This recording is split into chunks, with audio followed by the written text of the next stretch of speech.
Welcome back to another technical deep dive here in the debug zone. Today we're tackling a big question and breaking it down with insights from other users.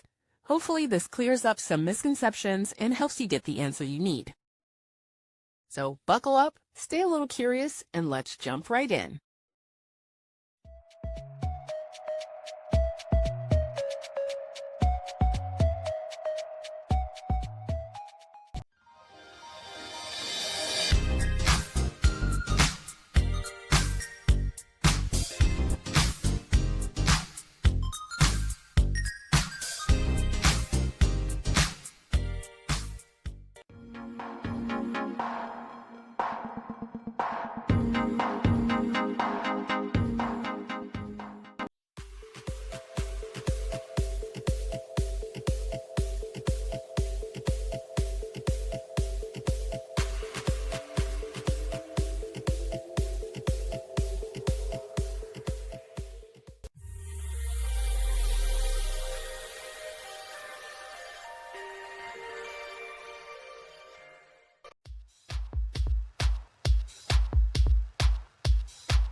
And that's a wrap.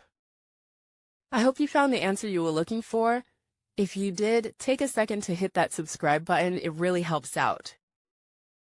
And let me know in the comments which solution worked best for you. See you next time in the debug zone.